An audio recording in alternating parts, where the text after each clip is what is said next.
The first time Anna saw Jason Hart, the hallway was chaos. Lockers slamming, laughter echoing, teachers shouting over the noise. But he didn't seem to hear any of it. He leaned against the locker across from hers, head bent over his phone, completely still in the storm of motion. There was something about the way he stood there, quiet, self-contained, untouched by the noise, that made him impossible to ignore. His dark hair fell over his brow, shadowing eyes that never looked up. His jaw was tense, his expression unreadable, that faint scowl sitting on his face like it belonged there. He didn't exactly invite conversation, but maybe that was what made her want to know him. By lunch, the whispers had already reached her. "That's Mr. Hart's son, the new vice principal's kid. The one from the prep school uptown. People said his father was strict, the kind of man who carried rules like weapons." Her best friend Jade leaned across the table and muttered, "If his dad's the human embodiment of a detention slip, I'd hate to see his bedtime rules." Anna laughed it off, but something about him lingered. It wasn't the gossip, it wasn't the name, it was him, the stillness and the noise, the way he seemed to exist in a world separate from everyone else. She told herself it was just curiosity. But when his eyes finally lifted and caught hers for a moment too long, it didn't feel like curiosity anymore. It felt like the beginning of something she wouldn't be able to walk away from. It started with tutoring. Jason was brilliant with numbers but hopeless with words, and Anna, top girl of her English class, was asked to help Jason. The request came straight from Mr. Hart himself, Jason's father, his tone leaving no room for refusal. Their first few sessions were awkward. Jason kept his distance, minimal words, eyes down, constantly glancing at the clock. Anna filled the silence with small talk, gentle jokes, bits of poetry she thought he'd hate.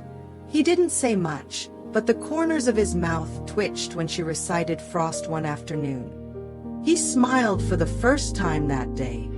After that, the silence between them changed.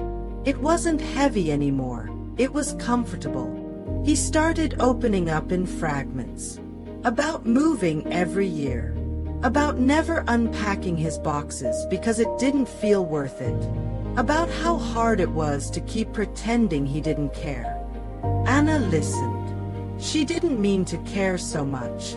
But the more he spoke, the more she wanted to hear. The way he looked at her, like she wasn't just another face in the hallway, made something shift inside her.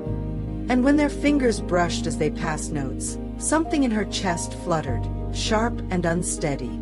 She knew there was a line. She could feel it between them, invisible but real.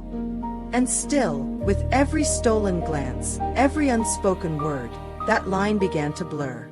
They hadn't planned to see each other that night. Jason didn't do dances. Anna had agreed to go with someone else, a casual date from the soccer team who left early without saying goodbye. She ended up outside on the bleachers, shoes off, her heels dangling from her fingers. The music from the gym faded into the night. The air smelled like rain. It was there Jason found her, elegant and radiant in her ball gown, bathed in the glow of the moonlit sky. He wasn't dressed for a dance, dark hoodie, hands in his pockets, eyes soft in the dim light. He didn't say why he came, and she didn't ask. They talked, they laughed quietly. For a while, it felt like the rest of the world didn't exist. Then he kissed her. It wasn't planned. It wasn't perfect. It was real. It was at that point. Someone saw. The next morning, Anna was called into the office. Mr. Hart sat behind his desk, silent for a long time. When he finally looked at her, his expression wasn't angry, it was wounded, like she had broken something he valued. Jason didn't come to school that week. The hallways felt emptier without him. The whispering didn't stop. Rumors spread faster than truth ever could. No one knew exactly what had happened, but everyone had a version. The teacher's kid and the golden girl. It was the kind of story people loved to tell. Anna tried calling Jason's number only to find out it was disconnected. She went over to his house, no one was there. Back at school, teachers stopped smiling at her in the halls. Even Jay didn't know what to say or do to help her friend anymore. So Anna threw herself into her studies, into anything that made her feel in control. But every now and then, she caught herself looking down the hallway, waiting for a face that wasn't coming back. Weeks turned into months. Graduation loomed. She told herself she was fine, that she'd moved on, that the ache in her chest was just memory and nothing more. Then one Friday afternoon, she opened her locker and froze. A folded piece of paper waited inside, ink faint but unmistakable. It was from Jason. Meet me where we first met. 4 p.m. No one else. Her heart started to race. For the first time in months, she didn't hesitate. The hallway was empty, quiet except for the hum of old lights. It looked smaller than she remembered, but the memories filled every corner. Jason stood by her locker, just like the first day. His hair was shorter now, his shoulders tenser, his eyes tired. But when he saw her, he smiled, the same small, unsure smile that had started everything. "I have to leave," he said softly. "My dad got another transfer. He didn't want me saying goodbye." "So you took it on yourself to disappear?" Her voice trembled more than she wanted it to. "What? You thought that'd hurt less? I thought it'd be easier." "It wasn't," she said. Silence stretched between them, heavy and honest. He took a step closer. "I don't know what happens next," he said. "But I know what I felt wasn't wrong." Neither did she.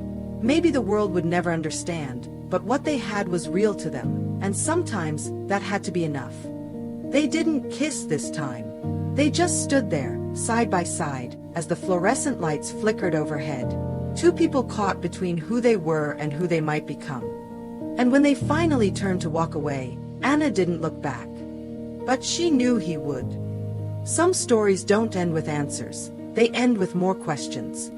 As you step away from Anna and Jason's story, take a moment to sit with what lingered for you. The moments of stillness, the lines that blurred, the choices made in silence. Ask yourself, what lines have I felt myself drifting toward or away from? Have I ever mistaken silence for safety or distance for peace? What moments in my life shaped me not because they lasted, but because they mattered? Not every connection is meant to be kept. Not every ending is a failure. Sometimes, what changes us most is what teaches us how to let go, with honesty, courage, and grace.